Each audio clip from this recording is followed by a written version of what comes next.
ATMA, Scotland's largest travel agency and sponsors of Killie, offer top quality holidays with a full range of travel services aimed at providing the ultimate holiday experience. For quality and service, ATMAs are in a league of their own. Everything a travel agent should be.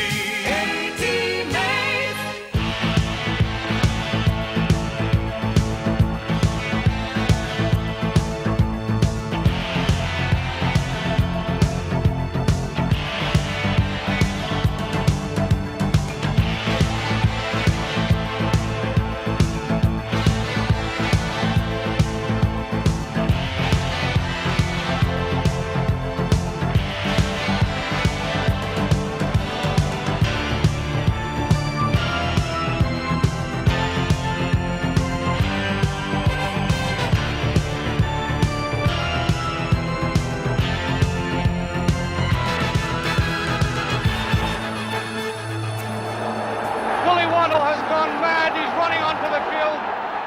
Tynecastle Park, Edinburgh, April the 24th, 1965. Kilmarnock champions of Scotland, the highest moment of all in 125 roller coaster years. You wonder what they would have made of this vision of the future back in 1869.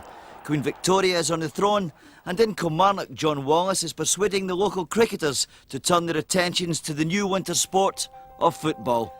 It was history in the making. The first general meeting in, of all places, a Temperance Hotel. Maybe they didn't anticipate the champagne days ahead. Kilmarnock's first training session, if training was the word, was here on Barbados Green, now the Howard Park. But football then was a cross between marathon running and all-in wrestling.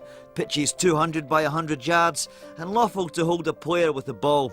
Maybe we can understand now why the home in which they eventually settled was christened Rugby Park. But the catalyst in the full conversion to football was the birth of the Scottish Cup. The club accepted Queen's Park's invitation to subscribe £1 to buy the trophy. And so the finger of fate decreed that Killie, playing in Oxford Blue, would lose 2-0 to Renton in the first ever Scottish Cup tie. Creativity was a byword in those days. Dan Gilmour on the left and John Wallace instigated the Ayrshire Cup, certainly one of the most ornate trophies in the football world. It was prestigious too then, held in the kind of esteem normally reserved for the county's most lauded legends. 1879, the earliest known team picture, and Killie coming out of the dark ages. This side played local rivals Portland and again billed as a grand match under electric lights. It was 75 years before Killie played under floodlights again. Still, there was brilliance on the park. The first trophy won, Hereford beaten in the Ayrshire Cup final. And the committee posed for the obligatory celebration picture. But winning was becoming a habit. 1891, champions of Ayrshire. By now the Scottish League was up and running without Kilmarnock.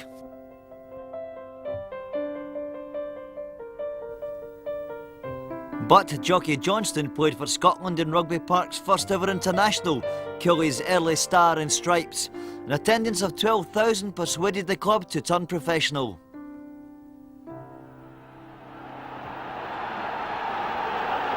Professionalism worked, and then some. James Bummer Campbell, and history insists that was his nickname, scored 8 times in a record 13-2 victory. It was Saltcoats Vicks who were hammered on the way to ultimate glory in the Scottish Qualifying Cup, where Motherwell were dismantled 4-1 in the final. And the seal of approval continued. In 1898, Killie won the Second Division Championship and arrived at Hampden for their first Scottish Cup final. Sadly, these men lost 2-0 to Rangers, but a year later the Second Division was won again, and this time Killie were accepted into Division 1. The last months of the old century heralded a rival into the top flight at long last. Scottish Cup holder Celtic hanselled the occasion, and Kilmarnock managed a creditable 2-2 draw.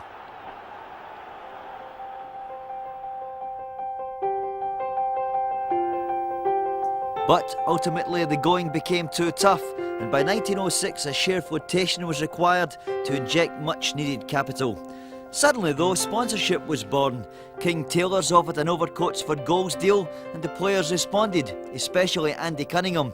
18 goals that season, he could have used a sponsored wardrobe. The end of the Great War marked the celebration of the club's golden anniversary, and the party-goers could reflect on some golden days and glittering stars of a bygone age. Sandy Higgins, the first man to play for Scotland. Robert Russell, nicknamed the Cutler. J.Q. Macpherson, trainer of Kilmarnock, Scotland and England. Bob Templeton, the Stanley Matthews of his day. Willie Killie, the record scorer. And Charles Smith, player and chairman and the club's first historian. As it happens, recorders of Kilmarnock's history were heading for a busy time. April the 17th, 1920, and 95,000 pack into Hampden to see Killie Short and J.R. Smith score in a 3-2 win over Albion Rovers in the Scottish Cup final. The club name was there inscribed among those who had blazed the trail for the Scottish game, and 9 years later Kilmarnock won the Cup again. April the 6th, 1929, and Captain Matty Smith shakes hands with Rangers' Tommy Muirhead, with 114,708 witnessing the occasion. Rangers were alleged to be invincible and were 16 points clear in the championship race. But it was Kilmarnock goalkeeper Sam Climie who was unbeatable. He saved a first-half penalty from Tommy Craig. Killie were on the way. Goals from John Aitken and Jimmy Williamson secured the win. But for Matty Smith, it was the second win in a decade.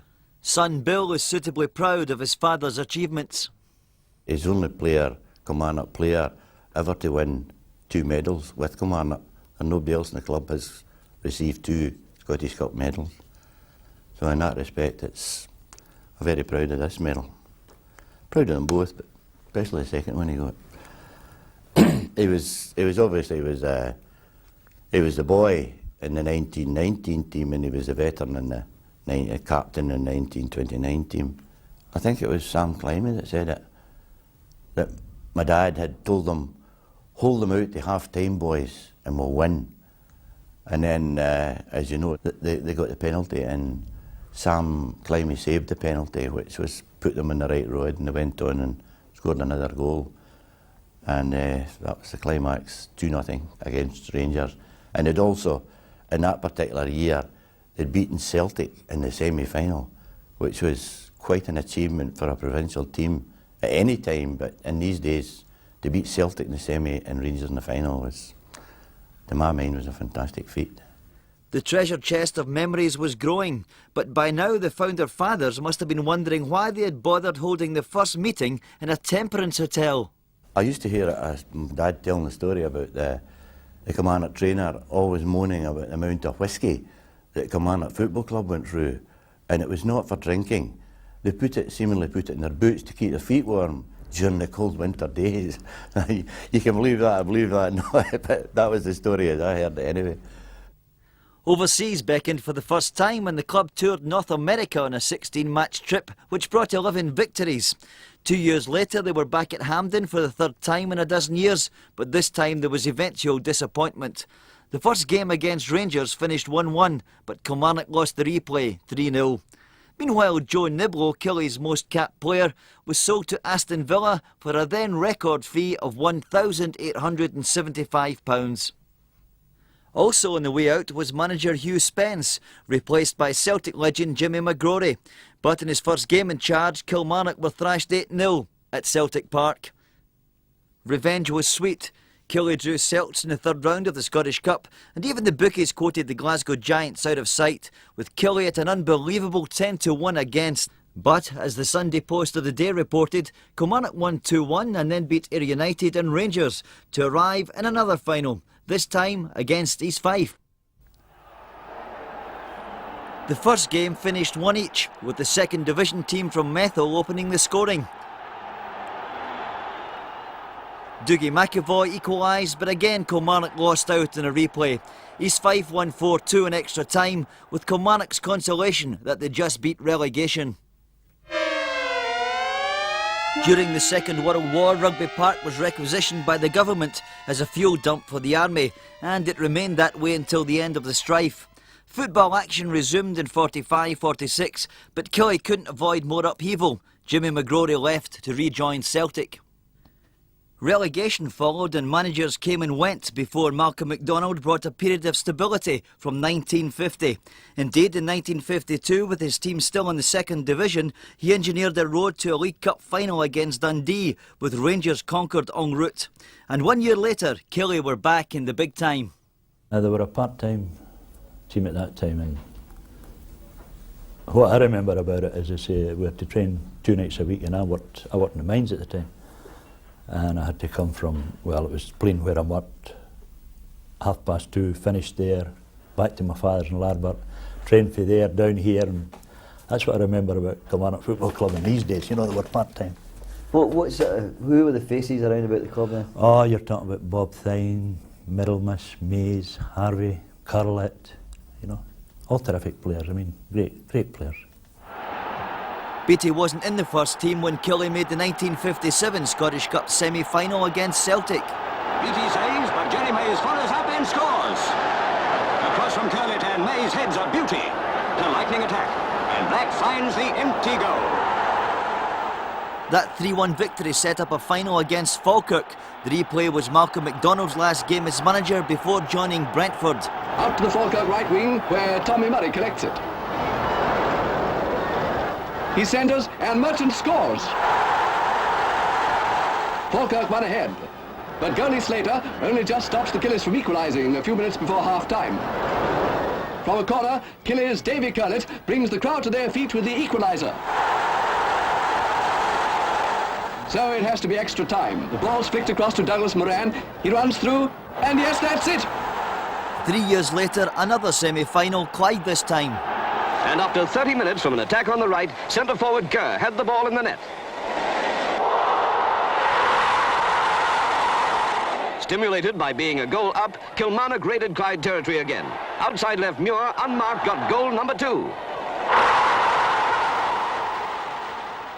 And so to Killie's 7th Scottish Cup final, their first under Willie Waddle. But yet again, the Hampden appearance brought that old, familiar, agonising feeling of a second prize. Again Rangers attacked. Miller headed in. Stevenson's free kick found Miller. Another goal for Rangers. Now Kilmarnock counter-attacked. With a bit of good fortune, they might have scored. But mights don't count in football. Although they were runners-up in League and Cup, Killie weren't considered good enough for Europe, and instead the Scottish League sent them packing to America. They were there for an astonishing 5.5 weeks and eventually lost the tournament final to Bangu of Brazil. But it wasn't just the boys from Brazil who were too hot for Killie. The temperature was something like 90 odd degrees. The humidity was about 95%, something like that. In fact, I remember the players coming off at half-time and just walking straight into a shower, you know, fully clothed, you know, and then got a change of strip. But as I say, it was a tremendous experience, going back to what I'd said earlier on. The fact that we'd gone full-time the year before, the fact that we were together, you know, 20 players together for 5.5 weeks, you know, triggered off. And we did a lot of good PR work. Willie Waddle and Bill Cox got on very well together. We did things like soccer clinics and this kind of thing in various colleges around New York. And so much so that whilst we hadn't won the competition, we were invited back in 1961. Back home, the hard work on the training pitch was paying off. I would back these players against any of the players that are going now. I would, honestly. I mean, they were terrific and fit. I mean, well, you know Walter McRae. I used to call him a few names anyway, you know. A wee bit kind of, shall we say, indiscipline. Training methods were a wee bit old-fashioned. It was a case of part-time, right, let's do 6 laps a night, boys. You know, that would maybe be, one of the trainers would say that. I heard about this afterwards. And of course, in these days there were no lights. So, you know, they used to run round a darkened track out there. Some were known to secrete a packet of fags and a wee box of matches in their pants and would disappear into the terracing for a couple of draws, you know, and then come flashing past the, you know, the trainer. So that kind of thing. So I had my work cut out. And so to the most astonishing season in the club's history. Their traditional hoops were no more, and stripes were now the high fashion. Killie were in the Fair Cities Cup. The first round draw brought them European giants Eintracht Frankfurt and a 3-0 first leg defeat in Germany, the club's first European tie. What happened next was one of the most remarkable stories in the entire history of the Scottish game. And safely back to the side. An indication here of how slippy the ball is. Incidentally, there are 4 members of the Eintracht team still playing who played against Real Madrid. But here's the inside left going through, a great shot, and it's a magnificent goal! A magnificent goal by Huberts, the inside left from all of 25 yards with little more than 1 minute gone. 12 minutes played. Killie still 1-0 down and of course 4-0 down on aggregate. Snedden. McAnally. Tried a short one. Off an arm there. But he's not given it. He's given a goal. Scored by Ronnie Hamilton. Quite a sensational goal there by the centre forward after 12 minutes. That will give great encouragement to Kilmarnock. I thought that the centre half definitely handled the ball. It might have been inside the box, but the referee allowed play to proceed, and Ronnie Hamilton snapped up that pass from McAnally to make the score. Eintracht 1, Kilmarnock 1.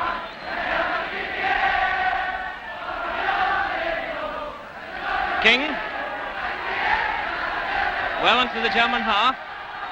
McAnally out to McLean. A low cross, missed there, and the centre forward.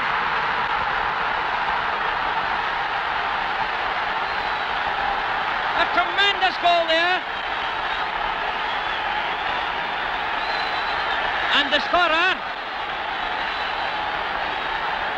Brian McElroy. Outside left, Brian McElroy.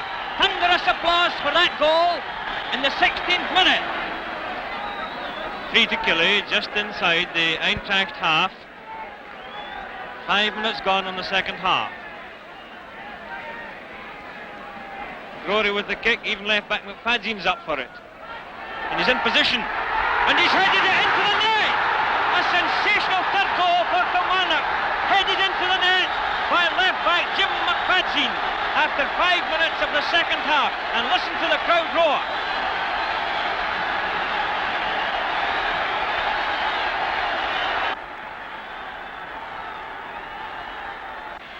Germans are clearly rattled now. King.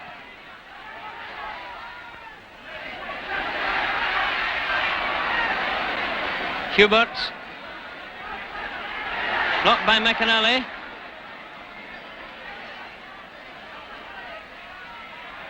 Good Howard forward from McGrory. Beattie. Nice bit of play by Frank Beattie, trying a left foot shot. A great effort! A great effort, and just turned over the crossbar there by goalkeeper Lloyd.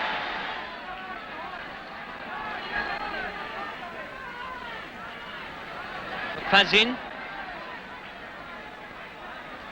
Inside. McElroy, dangerous one. And there's McAnally with the 4th goal for Kilmarnock with 10 minutes left for play.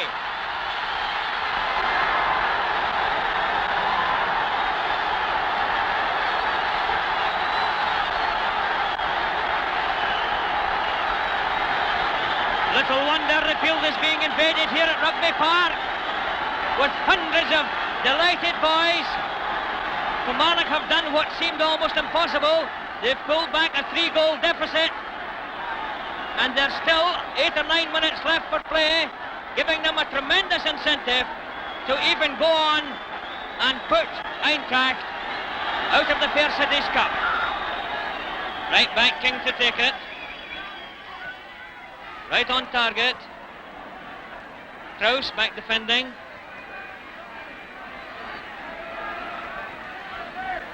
Long one, rather like icing the puck in desperation. Anything to keep those eager Kilmarnock forwards away from goalkeeper Lloyd. Hamilton. Back to McLean. A low one. And it hit the upright. A tremendous shot. There's McFadzean. Hamilton. Back to King, out to McLean again. What a climax! Another great cross. Throw to Killie, 4 minutes left for play. The game on aggregate all tied up at 4 goals each. Murray, McAnally, Hamilton. Pulled down there. Referees awarded it just a foot or so outside the penalty area. It was a touch and go one.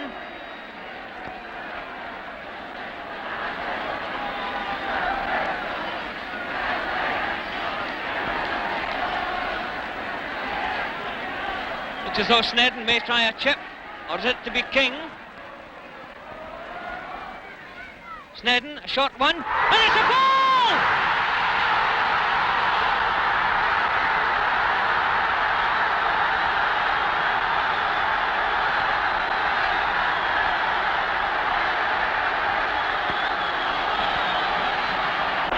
All the boys in Ayrshire are swarming onto Rugby Park.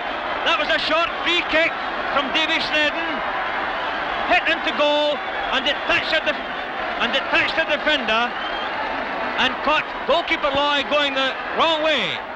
And that makes it, with only 2 minutes to go, Kilmarnock 5, Eintracht 1, and on aggregate, Kilmarnock 5, Eintracht 4.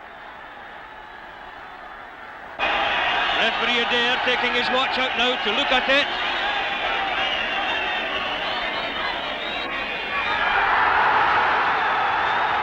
And there is the final whistle, with Kilmarnock victors by 5 goals to 1 in the Spare Cities Cup tie, and on aggregate through to the next round by 5-4. Sporting handshakes by the players and a tremendous invasion of the pitch on this historic night on rain-swept Rugby Park. And I remember it was an Irish referee, and somebody got injured at the time, and I think it was, I can't remember who it was, but anyway, I said to the referee, I said, how long is there to go for this time, you know? And he turned around and he says to me, never you worry about the time, son. He says, you've plenty of time to get another goal. And anyway, as I say, the game started again, and we scored about the last couple of minutes, you know. And the scenes that night were terrific. You'll get great arguments between Kilmarnock supporters as to the most memorable game, but I think in balance I would be right in saying that the Eintracht game is a game that probably most people would remember, even above the title-winning game against Hearts. It was just such a special evening. I think the crowd was 16,000 that night, but it felt as if there was 160,000 in the ground. The crowd just seemed to sense from a very early stage that something special was taking place that night, and they were privileged to be there and be involved in it. And just everything, I think, went in our favour that night, apart from the fact that Germans scored, I think, the first 5 minutes, and that was them up 4-0. But as I say, it was just one of these one-off nights that just, we could have beaten Emdy, I think, that night with 3, 4, 5 goals. Kilmarnock eventually lost to Everton, but the magic dust was still being sprinkled throughout the league campaign. Bertie Black's goal set up a last-day championship showdown against Hearts at Tynecastle. In these days, teams finishing level on points were separated by goal average, the goals scored being divided by the goals against. In short, a 2-0 victory would give Kilmarnock the title by .042 of a goal. Much better Kilmarnock play.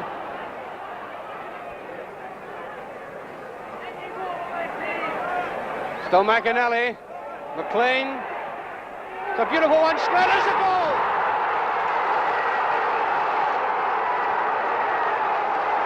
What a goal by Snedden, engineered by young McLean on the right wing. And so with 17 minutes still to play in this first half, Kilmarnock have got one of these very precious 2 goals that they're after.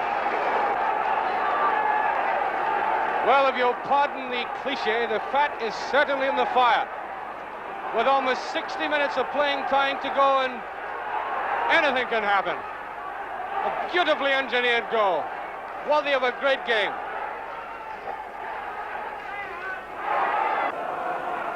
Snedden again for Kilmarnock. Berry.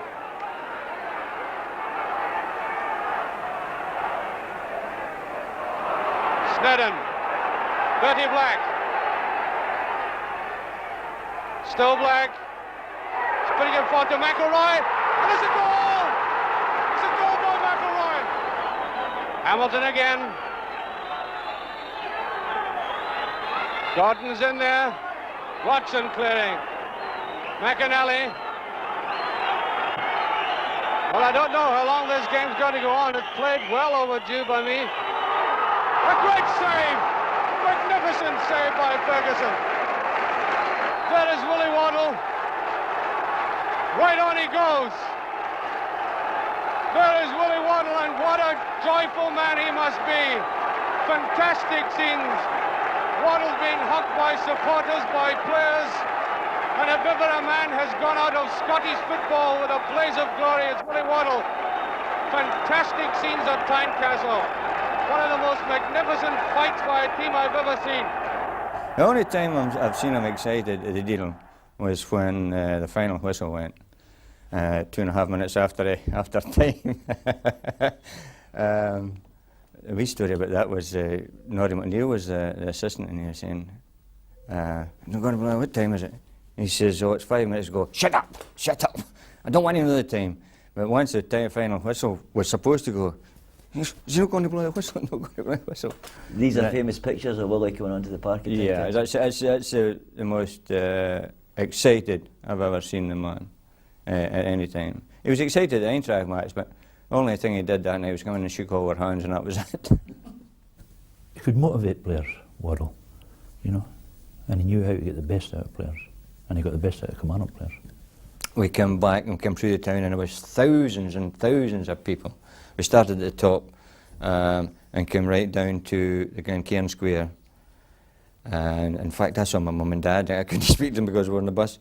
And we lived in Barbados Road, which is just from between the square and here. So my wife was expecting Catherine Ann then. And I said to the boss, I said, "Let me off at Barbados Road, I'll get Rena and I'll come over." Right? So I gets off at Barbados Road, runs up the stair. I says, "Where's Rena?" She's over at the park. So David had to run for Barbados Road, which is about half a mile from here. And I gets to the front gates and they're shut. So I said, "Oh, what did I do?" So there's a big crowd wanting to get in. So I'm pushing my way forward. And I says, "You got to let me in." I said, "Sergeant at the gate." He says, "Nobody getting in, son." I says, "You no kidding me?" And he looks down and he says, "Oh, it's you, David. Aye, on you go." And so the league flag flew proudly over Rugby Park as Malcolm MacDonald returned as manager. As champions, Europe beckoned again, and there were more unforgettable nights. Mighty Real Madrid were held 2-2 at Rugby Park, and the club reached the semi-final of the Fair Cities Cup before losing out to Leeds United. In turn, Walter McRae was promoted from trainer to manager to replace Malcolm MacDonald, and was in charge for the centenary game against Eintracht. The dawn of the 70s saw another semi-final and another foray into Europe, but the first indications of a looming depression were showing. Part-time football, and then in 1973, relegation. But in the lower division under Willie Fernie, Killie thrived. Record goals, record points, and another record, Paper Roses.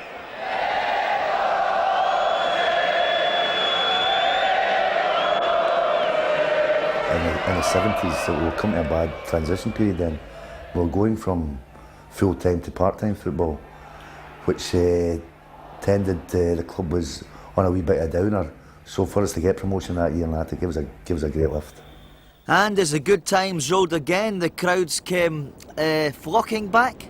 When I came here at first, there was a sheep was the mascot here, and the sheep was called Angus, and I was coming here to training for days and days, and the players were always talking about they were going round to Angus's house for a cup of tea with Angus, and I couldn't believe this, that a sheep had its own wee room and could have a tea with the boys. And I was here for about 4 or 5 months before I found out the groundsman was also called Angus. So I found out then that the sheep wasn't as clever as I really thought, but it was a great mascot nevertheless. Yes, Smith. Crobin's going to let fly. Once again, the crowded penalty area. And there's a great shot, what a goal! they really were building a good young side. I mean, the average age of the team at that time, as I said, must have been about 21, 22, with George Maxwell, Brian Rodman, who are older, but still good players. And, you know, the team really was very young, but I think it was always going to be a fact that they were going to sell people to make money. The club were always, you know, this position of being desperate for money, and it was always reckoned that most of us would be sold out, and we were. Within about 2 or 3 years, most of us were gone. One of my great Kilmarnock heroes was Big Derek McDicken. Big D, as he was known. I mean, his very presence on the field was fearsome. That was before he took his teeth out as well. He was a formidable character. That was in about the 80s. I think he played about 150 games for Kilmarnock. Scored, really, that's about it. Him and Paul Clark at that time was a really terrific defence. I mean, you imagine that guy running at you, you know. That's a Big D. Big D. Davy Provan. That's right. Davy Provan. I don't think he's got as much here now. Now, the Concord knows, for a start, Big Sean.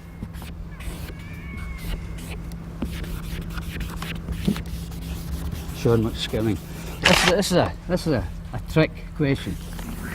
What is this? You've got to guess, folks. What is this? That is Bobby Geddes at a corner. Nowhere. But in truth, Bobby Geddes has always been a big draw for the Killie fans. Another instalment in a fantastic dynasty of goalkeepers at Rugby Park. The advantage was that they could pick the right people, you know, and then train them up.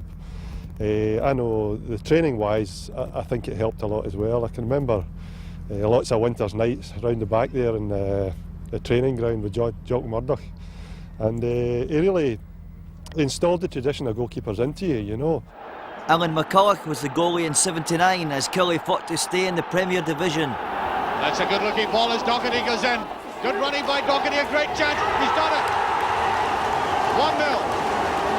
14 minutes of the second half gone. But the following year that battle was lost. McCulloch injured, Killie's pride badly hurt in an 8-1 thrashing by Rangers. Well, obviously we were part-time at that time, and I worked locally as well, and you get your work and you're always getting reminded about it, you know. There's always somebody will come up and say to you, you know what football's like. Yeah. Somebody always, Rangers fans about the place. Fortunately not so many of them about Kilmarnock now. But just when it seemed things couldn't get any worse, guess what? They did. Jim Clooney came and went as manager, and then under Eddie Morrison there was the Highland Massacre. I just can't describe my emotions that day. I was so sick. I think I would have committed suicide if it wasn't for Bill Monroe. And unfortunately I was wearing a big black coat in the dugout that day. And I'd never ever wore that coat again. No, I swore I would never wear this coat. I was looking for so many excuses. So to this day, this coat's never been seen again. It was dumped, slung, threw away, never to be seen. And for the rest of the season I used to sit in the dugout without a coat. And this was picked up with a Kilmarnock Standard, the local paper. Why doesn't Eddie wear a coat in the dugout? So I told the story that I wore this coat in the dugout and I would never wear this coat again as long as I was Kilmarnock manager. And fortunately enough, a local tailor in Kilmarnock offered to give me a new coat to see me through the winter. So I was quite delighted to wear this new coat. So the following week I managed to get in the Kilmarnock Standard. I says I would love to sit in a dugout with a fitted kitchen, but nobody ever turned me up on that. One shaft of light in the midst of all this was Alan Robertson, who broke Frank Beattie's appearance record and eventually chalked up an amazing 607 games for the club.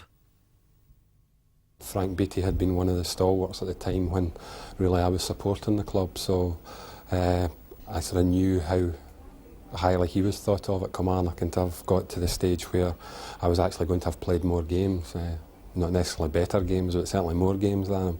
It was certainly, I felt it was an honour and something which, you know, I was very pleased about. And talking of loyalty, physiotherapist Hugh Allen is due a gold watch from club and country. Well, yes, I've done, I think, 171 internationals. in my time with the Scotland team. What's it meant to you to represent Kilmarnock as a club with the international team? Oh, I think I feel thrilled about it. It's always an exciting time for me, and it's a complete break from the usual routine. And yet, over these years, not too many of the players have gone with you in international duty. Sadly, no. 1988, and despite this early season win over Ayr, Killie are relegation bound. Eddie Morrison pays the price, and in comes Jim Fleeting attempting the salvage job. But despite a 6-0 win on the last day, Killie go down. I just dropped out as well, man. And you just could have heard a pin drop in the dressing. It was just unbelievable how saddened we were, you know, and just nobody could speak to each other. And well, every player was hanging with their head bowed down, you know. It was absolutely terrible. And then coming home, coming up from the game that night, and you're seeing blue and white scarves on the road, and that wasn't a pretty sight, you know, because obviously some of the fans had took it to heart. Kilmarnock going down into the second division and they'd thrown some of their scarves away and everything. Just terrible. And that whole close season of that year was just probably one of the worst periods in my football career. The footballing outlook over Kilmarnock was far from encouraging. Those were dark days. But then a boardroom revolution took place, and after a long, hard struggle, new chairman Bobby Fleeting, his mother-in-law Laurel Chadwick, and Jim Moffat, the man who built the ATMA's travel empire, won the day. The chairman was astonished at what he found in the Rugby Park accounts. When we arrived at the club, I was shocked, right? First of all, I was totally, completely taken by surprise at the income the club generated. Kilmarnock's income, the accounts for the year before the present board took over, showed a total income of something like £200,000. Now that was everything. And you know, I looked at this and I had a wee pub in Saltcoats at that time doing more than that. And I thought that's their forecast for the year for commercial income, that's scarves and hats and the likes of this, was £8,500. Now, this year, the accounts have just finished, in fact, for the year 92-93, and they're just about to be published. So the most recent accounts, which is the one I can talk about for 125th year, shows that the club's income has went from 200,000 to 2.2 million. I look back with some fondness at the forecast of 8,500 for the year's, you know, regalia sales, and we have an open day in August every year, and in that open day we take about £16,000 an hour through club sales. And I mean, we got two shops now, but one of them in fact takes about £100,000 a year more than the total income of the club. Right, so you know, the change round from a financial point of view is absolutely remarkable. 1989 and the boardroom changes were followed by new faces on the park. Tommy Burns will never forget his Killie debut. The whole thing was a real comedy of errors for getting picked up in the morning. And I can mind wee Jim McSherry being all excited, him and Jim Fleeting were going through, it's our first game and everything like that. The snow was there, we're travelling it, so we get just outside Rugby Park, just gets to Fenwick, the bus breaks down the first time. With 10-minute delay there, all out checking out, everything's fine, okay, we'll get it started up. So away we goes on again, further up the road again, turns right to go there, Eagleson Moors towards East Kilbride, breaks down again, well the Moors, another 5 or 6 minutes. Then we get into Eagleson, and the wee bus driver gets out, the windscreen wiper breaks. So the wee guy's out trying to fix the windscreen wiper. So while he's doing trying to fix it, the windscreen wiper comes up, batters him in the heat. The wee guy gets up, he's staggers onto the road. He gets knocked down with a motor just flying past him. You guys get his cut eye like that, staggering about the road. I thought, bloody hell, what's going on here? This wee guy's going to get himself killed and no get Eagleson yet. And then we travels through. Again, bus breaks down just outside Coatbrig for the 4th time. And say, no, forget it. So we're actually trying to get through to Methil to get a pre-match meal. Big Jai says, forget it, just get in here, into this place, and just outside Coatbrig, in for something to eat. In there we get to grub up. Send us another bus. The bus doesn't turn up. Couldn't get another bus. Everybody into taxis, some of the boys had motors. Into the motor, so travels away through there. 10 to 3 we arrived for the game. Just walked in, put the strips on, walked right out onto the park. 11 years, no subs hadn't arrived yet. They arrived at 15 minutes past 3 while the game was going on. So we got out there and absolutely frozen, honestly. I mean, just the coldest day I can ever remember. and I'm standing beside Tommy Burns, and I'm freezing, absolutely freezing. Never felt so cold in my life. And I looked, and there's Tommy Burns with a blue nose, so I thought, if that happens, anything can happen. He was ghastly looking. I thought, he's going to collapse, you know. And I can remember Dimey came out to me saying something, I'm and I said, I know, I'm frozen, I know. And eventually the referee came out of the dugout and says to Big Jai Fleet, and he says, you better get number 3 off. He says he's going to have, what is it? Hypothermia. Hypothermia. See, that guy's got hypothermia. Now, Davey actually looked as if he did have hypothermia. So Big Jai said to him, oh, Jai, we need to get him off. So he said to me, Jim McSherry, we need to get him off, And he said, actually, I'm thinking of calling the game off anyway. So wee McSherry was like, oh, you're right, hey, you're right, you better call it off. We're 2-1 down, 12 minutes to go. So the guys in the East 5 dugout think, he's telling him to put the game off. The referee 2 minutes later, he blows for them, so there's a big stooshy and they're all running, a big melee of bodies and everything like that. And I'm still, I said, I can't believe this day's happened, all these different things have happened today. So we're driving back through the road in the bus, back down to Kilmarnock after the game. We had a great laugh coming back down the road again. Wee McSherry kept us all going and everything like that. But I thought to myself, on the way back, I think, God, that's the first game. And that is the most eventful day in my football life. But there were to be many others. On the last day, Killie needed to beat Cowdenbeath to secure promotion. And a good chance from the set piece for Kilmarnock. The set Paul Flexney forward. Tommy Burns will take it. There's the header! Flexney for Kilmarnock. 1 up and seemingly coasting, but Killie lost a second-half goal to the Fifers. Would they make it? Captain Davy McKinnon picks up the dramatic story. 9 minutes to go, pushing, we get a penalty. The crowd go crazy, the players go crazy, and then they realise who's taking it, me. And I thought, dear, so I walked from the back right away up, silence. And the guys really gave me encouragement. Oh no, don't miss it, don't miss it. Because really, the progression of the club was hinging in that decision. So I remember placing the ball in the spot. I looked at my family were in the enclosure, my wife, my kids, my friends, and I looked and they're all blindfolded. They're saying he's not going to score because they know what I'm like as a penalty taker. So I walked up to it and I thought, right, I'm going to hit it as hard as I can because if you place it, it's a nightmare if you miss. So I put 2 or 3 steps back, blasted it as hard as I could, right into the centre of the goals, and it went in, you know, and the crowd erupted. And I think in the TV after it, you actually saw the expression on my face, the relief. But in actually looking at the replay from behind the goals, it missed Willie Lamont, the Cowdenbeath goalkeeper, by about an inch. So if it hit him in the head, it probably went in the other goals. But great times and great celebrations after that, and that sort of laid the base. I was quite thankful that I was part of the base for the club to move on in the progression that they did after that.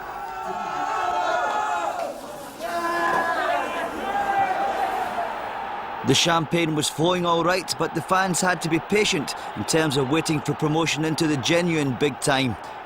Despite some big money buys and the occasional flirtation with success, Jim Fleeting couldn't complete the club's revival and eventually resigned after an eventful reign. 92-93, Tommy Burns in charge and things looking up. Killie always in contention for promotion, even if runaway leaders Wraith Rovers were out of sight from winter to spring. But in the Tennant Scottish Cup, it was a different story. Wilson. And again, it's Sinclair's head to the rescue. Danger at the back post. And Killie take the lead. Williamson now operating on the left side. Killie switching wingers again. McCluskey, Porteous at the back post, and oh no, Sinclair couldn't hold it. McCluskey shot his head. And they finally got it. Williamson gets his second. And it's Kilmarnock now beginning to find tiring legs and passes. Great chance here, and there it is.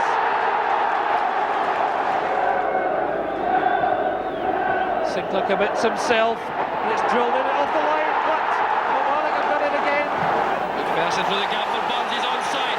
It's a great chance for Kilmarnock.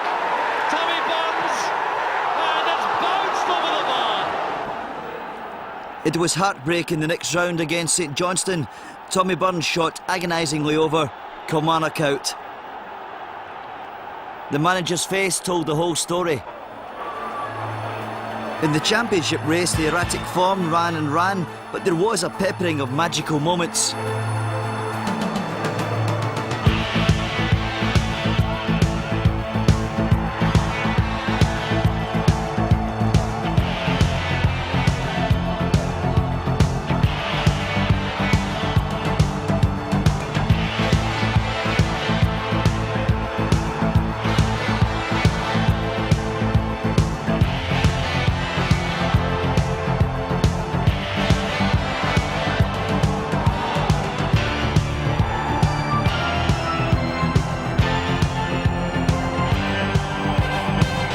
Killie looked out of the promotion picture with 3 games to go, but then wins over Dumbarton and Clydebank set up a last day party. No change there then.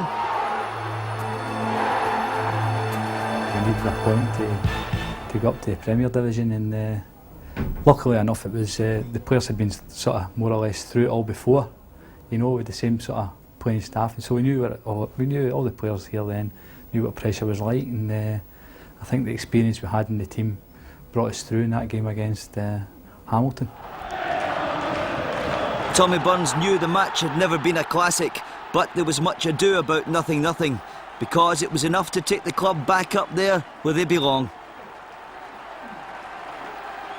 The team had taught the division how to play football, and now the fans showed the world how to party.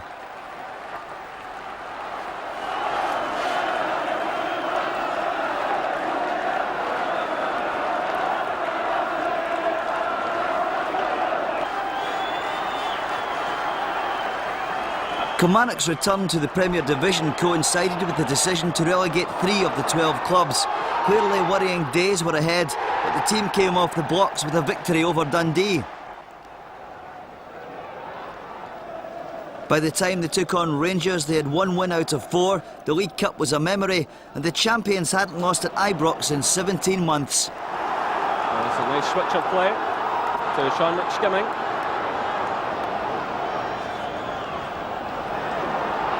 Gary Stevens with them all the way, gets in the cross, the header! Kilmarnock take the lead, and it's Mark Roberts, the youngster, the 17-year-old. It's floated in by Durant, Presley's up there, and Stephen Presley scores for Rangers. Played almost 4 minutes of injury time, and it's Presley under pressure here now. Presley losing it to Brown, the 2 substitutes combining, and it's Williamson! And the former Rangers player has scored a quite incredible goal in 4 minutes of injury time. Bobby Williamson. That triggered a great run of just 4 defeats in 22 games. Europe was beckoning.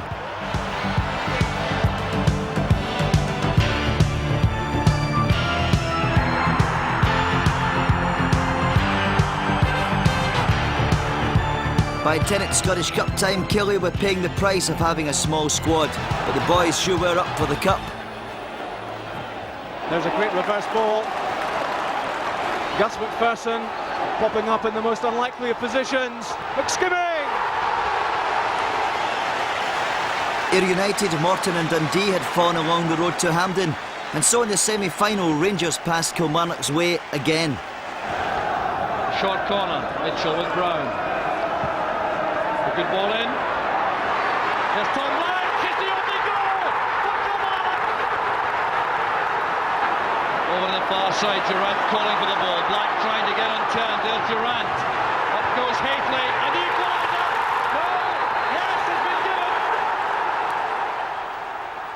given. Rangers eventually won 2-1, but was that ball really over the line? You'll never convince Ray Montgomery, and no one was closer to the incident. Well, truthfully, hand in heart, I can say that the ball wasn't over the line, you know, and I'll be sticking by that one. So forever. Forever. But the cup heroics were at the cost of league consistency, and the team plummeted into the relegation area. But a win over Celtic helped the cause. Still Williamson getting through. He's keeping the ball in play, get away from McNally initially. Now it's Brown. Lobbing the goalkeeper. Oh, that's magnificent. There were just 2 games left in the season when Killie played Rangers in the last match at the old Rugby Park. Victory was vital. There's Black again. He He scored! Came so close a short time ago, but this time there's no mistake, and Kilmarnock are in the lead. And so the Blue and White Army invaded Easter Road for the last game of the season, but by now the team were past masters in the art of cliff-hanging. The requisite draw for Premier Division survival was delivered. It was remarkable, just the change to think when we went to East Fife for that first game. I think there was maybe 600-700, and then the last time I played for Kilmarnock was at Easter Road against Hibs, and you're talking about having over 7,000 in a away game. And the group of players that I was fortunate enough to take over there, the incredible efforts they put in for us was something, you know, nothing short of remarkable. So I think it was overall a bond really between the supporters and the players. Just that 2.5 years was very, very special. But just as Jimmy McGrory had done half a century earlier, a Kilmarnock manager left for Celtic. If anything else, it's maybe bonded the club supporters and the board more, closer together, because we see ourselves as being one in this particular case. The only reason why I've continued with it is for the sake of the club. There is no personal benefit associated with any board member in this thing. We feel as if the club has been wronged, and we've been vindicated with that, with the decisions of the league and the SFA. The club have been wronged, and it's my responsibility as chairman to make sure that wrong's righted. John, they should chat and come on all the time, forward in that box all the time. Come on down. Same as last week, we're looking for 3 points a day again. That's what we're after. The referee, lads. But the rebirth of the Blues continues under Alex Totten. He inherited a dressing room full of confidence and hunger for more glory. These are qualities he sees as prerequisites for football life at the very top. Never stop as a manager. You're preparing all week for one thing, a Saturday afternoon.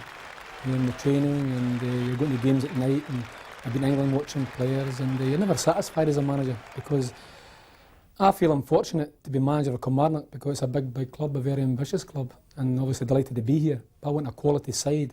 I want a side to play very good football, to score goals so that the fans are going to come back week in, week out, follow the team at home, away from home. And I just want a team really that the fans are going to be very proud of, and it's up to me as manager to get the best players that I possibly can. Ability is clearly not a problem in the team, consistency is, but the manager has set his sights high. Long term, obviously I'd love to bring a cup here of some sort, whether it's a League Cup, or like say the Scottish Cup, or Europe. I think that would be a big plus, and I think the club is ambitious enough. They want to do well.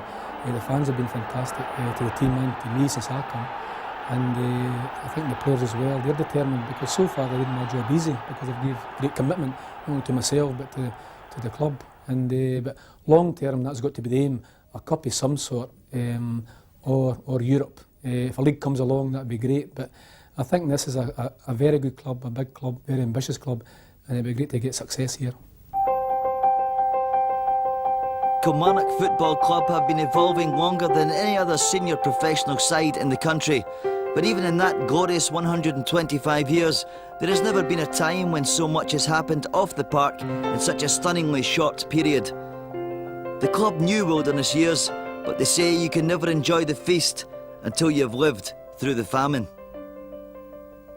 My ambition has been stated: it's European football that I want to get back into. I want Kilmarnock playing European football, and I want them playing European football on a regular basis. That was my stated ambition. It's still the same. What I'd also like to do is now that we're spending so much money getting the stadium ready, I've got to work very hard to eliminate that debt. So there's a twofold thing there: get into Europe and eliminate debt. One's almost a contradiction of the other, but that's really what we've got to try and do. So the future for Kilmarnock is we've got a new home, is to get back into European football and get back in a solid financial base again. So will you, the fans, ever see the likes of this again? It won't happen if you don't nurse the dream.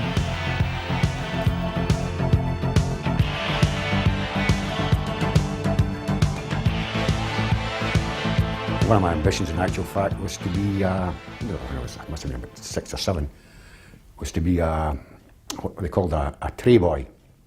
you know, who used to go around the field shouting, chocolate tuppence a bar, apples 1 penny. I think all the strips were a disgrace while I was here, actually. There wasn't a good one. I signed for Killie on the basis we wore blue and white stripes, and I don't think it was until I was away from the club we went back to blue and white stripes, and that's one of my disappointments about being here as well. I don't know who was designing the strips in those days. I think it might have been yourself, Chick, but certainly not the nicest of colours, and I hope that they destroy all the pictures from that era. I was known as Matthew Smith's son. I never had my own name.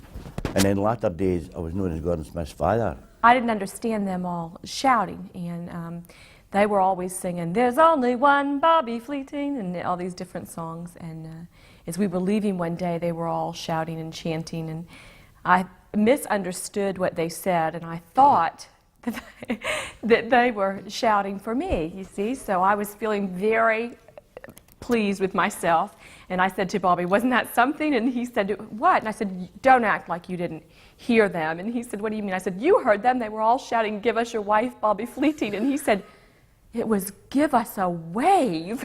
A lot of people ask me why I never moved, you know, at Kilmarnock. I was happy at Kilmarnock, you know. And my wife, she would never have went down to England. I mean, she didn't like English people. So as I say, that was it. I had to stay where I was. Hughie Brown, a wee winger, whose eyesight faded in the latter part of his career, but he was an excellent footballer too. Billy Muir, left wing, he was as deaf as a door, but he could run. I mean, you just used to get the ball in these days, and it was just pumped up the wing, and he could catch. So you had a blind winger and a deaf winger? That's right, and yet we still had success. When I came here from Johnson Borough, and I was the first player swap deal. I was swapped for the sheep, Wilbur sheep, plus £300. We paid £300. Was there a sheep here? Tell me about this. Yeah, there was a sheep, Wilbur. She was a lovely sheep, especially with her lipstick on. You know.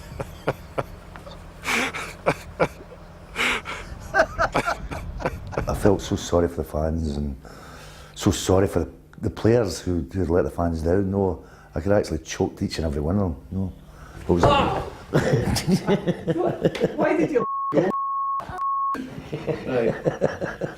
Did you edit that bit?